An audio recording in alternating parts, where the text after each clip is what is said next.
Hey, what's up guys? Tyler here with Secure Team. With my thanks to all of you for being patient in my absence, let's get to the good stuff. Here is a video that was posted to Twitter originally, not for anything UFO related within it, but just because it was a really awesome video. As the original tweet stated, a quote, massive tornado producing supercell cloud front in a place called Slaughterville, Oklahoma. And if the name of this town wasn't strange enough, I received quite a few emails from people saying that within the footage that this, I guess it's a storm chaser, that they may have captured something else lingering up within the clouds that many seem to think could be a cloaked alien craft, or at the very minimum, something sort of interacting with these storm clouds and lingering nearby, and also sort of changing shape as the footage moves on. And so here is the video, and focus right on this little white dot here, and we'll go ahead and zoom in.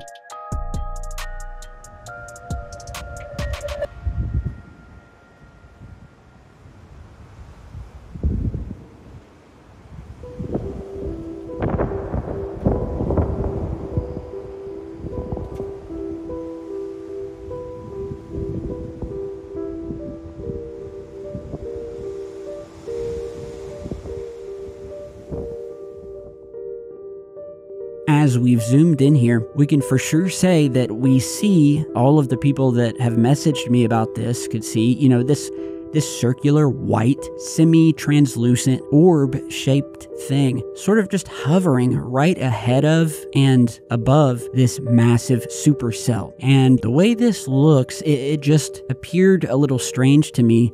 The spherical shape of the object was notable to me, and if you guys remember, I've done videos in the past where people have captured, you know, images or footage of these very strangely, almost perfectly geometric clouds. And so I want you to notice the movement of this potential UFO. I mean, it's definitely unidentified. And as the clip starts, the spherical anomaly is higher above the cloud cover below. And just in the matter of probably less than a minute, we see the UFO start to rapidly get closer to the edge of this gigantic supercell before finally disappearing behind it. And I also noted the lightning appears to ramp up as the UFO gets closer to the edge and then vanishes behind the cloud cover. Almost like these things are interacting with the storms, whether they are siphoning energy from the atmosphere, from the air, from the lightning coming down. We've also seen UFOs captured within lightning bolts as they strike. Have you ever seen any UFOs specifically near a storm system? Put your comments down below. And shout out to Zachary Hall for the really cool footage.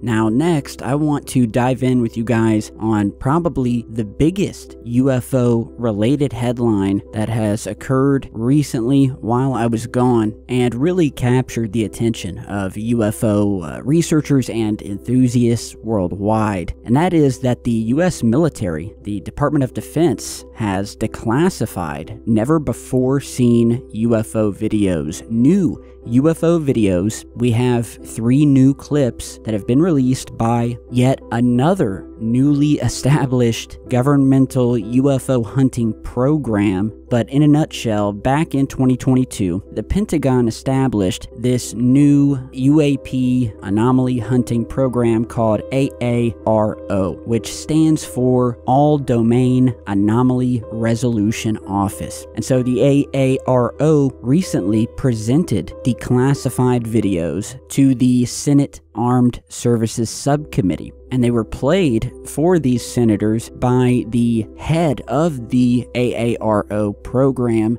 a guy by the name of Dr. Sean Kirkpatrick. The first video, released and shown to senators, was captured by a Reaper drone. In fact, it's said to be the first of its kind in terms of UFO footage, the first ever to be captured by a drone rather than a military jet or something like that. And so in this footage captured by the Reaper drone, it shows this mysterious, almost metallic-looking orb or sphere flying over the city streets of the Middle East back in 2022, showing what appears to be this anomalous-looking sphere coming into frame with what appears to be zero propulsion pushing it forward or causing it to fly. And I have to say, this is definitely a clip that has got me thinking. And so here that is, if you haven't seen it already.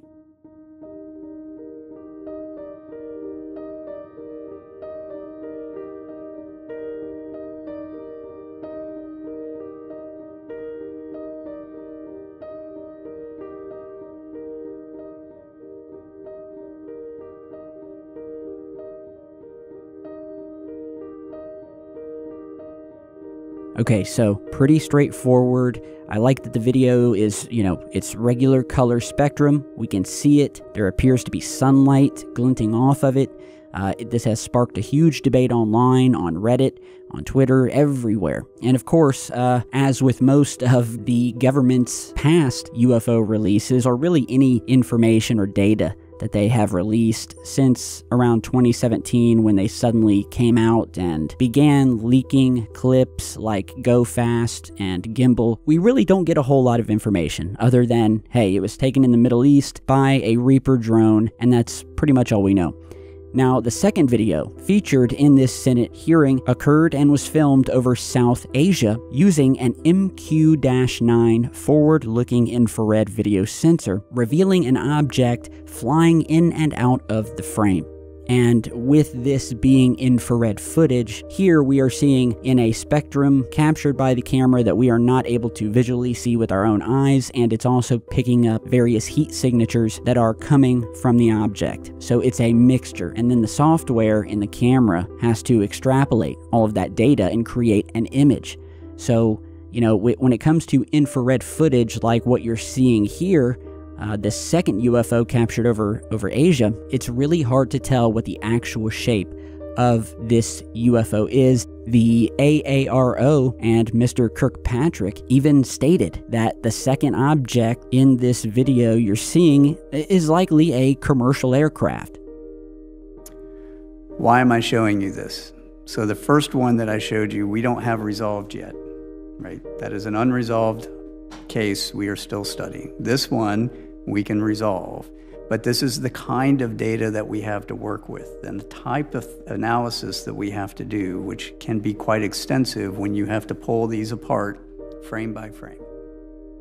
However, the first object remains unidentified, despite not displaying any real anomalous behavior. And these videos have stirred up significant discussion on social media platforms, with users sharing their own thoughts and personal encounters with similar sightings. But as we examine these cases, we have to consider the background and the motivations of those involved in this investigation and investigations like it, especially when it comes to the government and the powers that be participating. The guy running this, the guy that has been tasked with heading all of this up, Dr. Sean Kirkpatrick, what was strangely funny to me is that after speaking with a couple of people and doing my research, Mr. Kirkpatrick has a history that raises questions about his stance on UFOs, and not in a good way. Mr. Kirkpatrick is a protege of Admiral Bobby Ray Inman.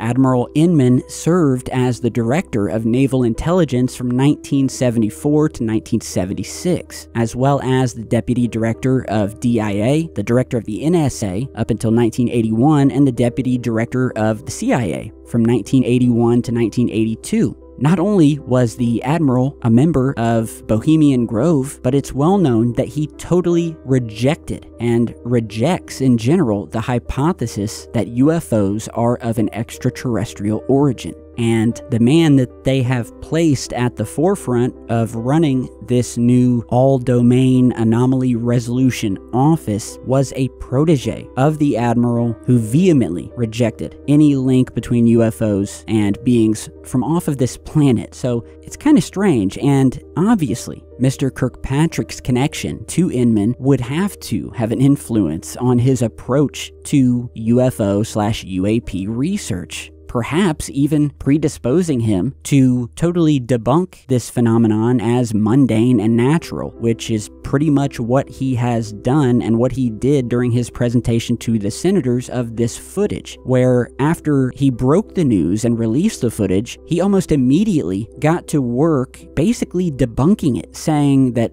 hey, look, this is, all of this footage is likely natural, which begs the question, why release it in the first place and make a big deal of it and start a frenzy? Why waste our time? But if you read all the articles, you can see that Kirkpatrick immediately goes into trying to debunk any connection with aliens to these UFOs in these videos. So I think that's a very telling key piece of information for you guys to know. And his mindset as someone who was the protege of a person that rejected completely the extraterrestrial link to UFOs. I see the writing on the wall, and I don't buy it. So tell me what you guys think of this new footage. I'll put the links to all of it down below. And so is this a deliberate attempt to shape public opinion and discredit the possibility of alien involvement in these sightings? The government has a track record of secrecy and manipulation when it comes to the UFO topic. So with this in mind, we should approach their revelations with a healthy dose of skepticism. And so as we continue to seek the truth behind these enigmatic phenomena, let's consider all the possibilities and question the motives of those in power. And